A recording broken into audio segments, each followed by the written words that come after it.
Hello everyone and welcome back to Fantom Sports Industries. My name is Joe Soisson. I'm a contributor for Fantom Sports hockey content. The holidays are here, which means that December is coming to a close, so I thought I'd get one last power ranking video out there before the start of 2024. 10 teams make the list, so let's jump right in. Starting off at number 10, the Philadelphia Flyers. Look, I wasn't sold on teams out of the Metro last month, but Philadelphia's performance has been eye-catching. They're 8-1-2 in the month of December, and the wins are coming in bundles. They started this month with a 4-game win streak, and while a lot of these games are close, going into Arizona and Colorado and winning by 3 goals in each, that was a statement. A big part of their success has been goaltending. Carter Hart is having his best season since 2020. Dropped his goals against average by 0.3, and his save percentage is up to 91.3.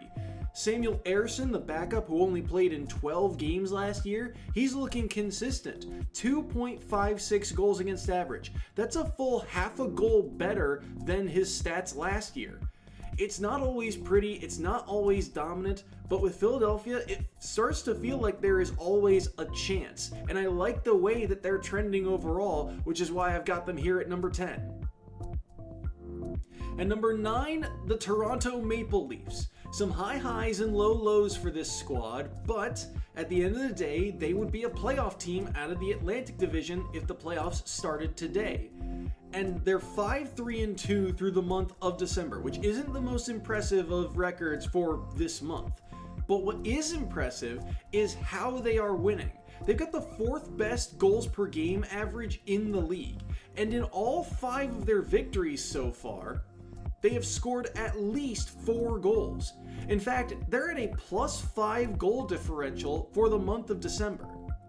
Now, there is obviously some concern at goaltender, but as I said in my goalie video way back when, they have so much depth it may not matter. Matt Murray and Joseph Woll go on IR. Ilya Samsonov's stats are down from previous seasons.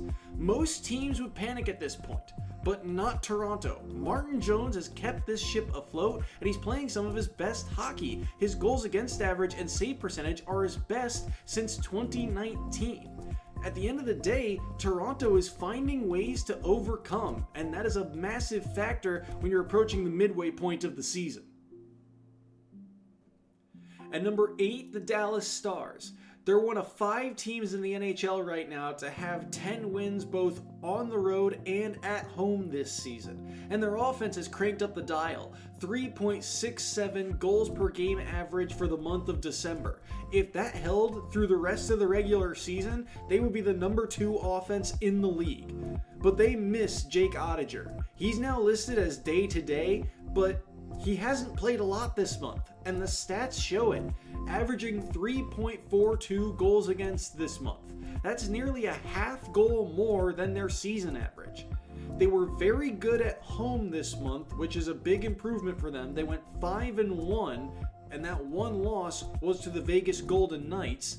They are still a clean team, second least penalty minutes in the league.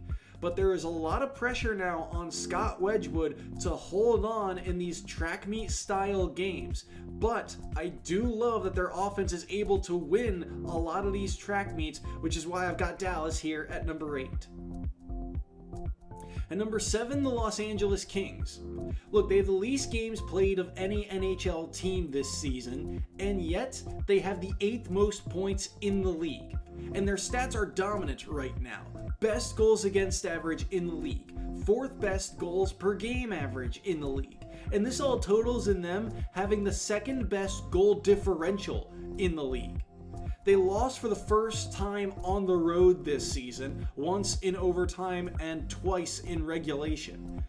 But they've gotten better at home. They started the month with a big home victory over the Colorado Avalanche. They are currently on a 2-game home win streak. Now, the injury to Phoenix Copley does hurt, but Cam Talbot, the starter, is having one of his best seasons. He's 2nd in goals against average and 4th in save percentage. They're still a very good team, but now my concern with them is these games that feel like they are playoff caliber. They lost at home to Winnipeg, the back-to-back losses to the New York teams. They had a very, or at least relatively, easier schedule this month, but when it came to teams with winning records, they went 1-4, so a slight step back for the team out of Los Angeles. At number 6, the Boston Bruins. Atop the Atlantic Division, but not as dominant as they were at the start of the year.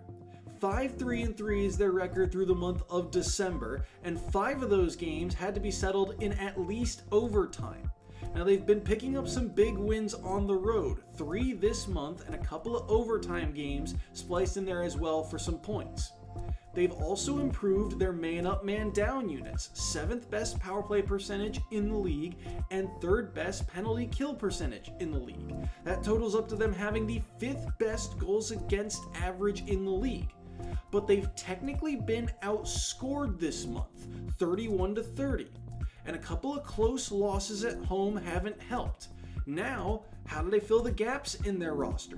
Petrus is gone for World Juniors. Lucic is on IR. David Pastrnak is still a top goal scorer, but everyone knows that he can shoot. So they need a second gear. Boston's got their work cut out for them when January rolls around, so I have bumped them back here to number 6. At number 5, the Colorado Avalanche. This offense is near unstoppable at this point. 2nd most goals for, 2nd best goals per game average, 6th best goal differential in the league. And they've been particularly good at home. Their record when hosting, 14-4-0. 14 wins is the most among any team in the NHL this season. And some of those wins recently have been big.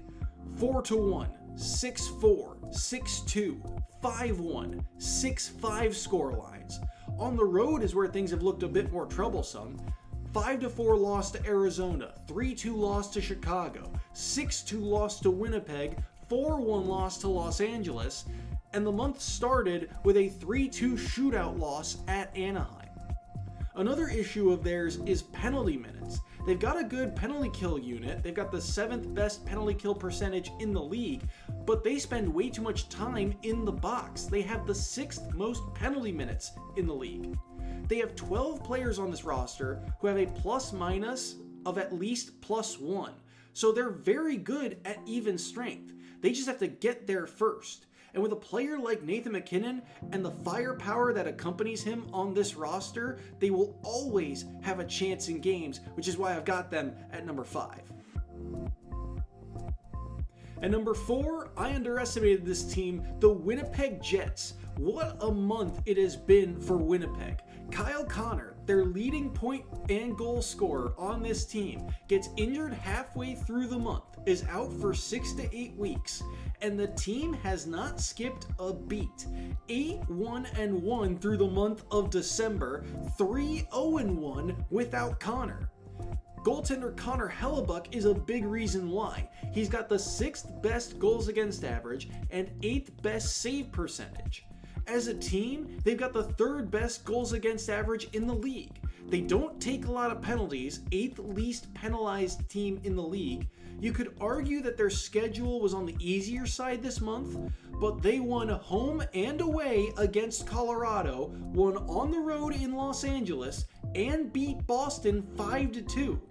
So division leaders and playoff contenders, they're winning the important games and gaining those tiebreakers. Now, I don't know if they'll win their division. The Central is tough, especially at the top. But the way they're playing right now, things are clicking. And if Connor comes back and elevates this already powerful squad, watch out. The Jets get number 4. And number 3, the Vancouver Canucks. One of the marks of a good team is putting away bad teams. And this month, while it was an easier schedule, not a lot of teams that Vancouver had to play with winning records, they took care of business. 8-2-2 through the month of December. All but 2 of their losses were by 1 goal. They averaged 3.91 goals per game this month. They're averaging the most goals per game in the league.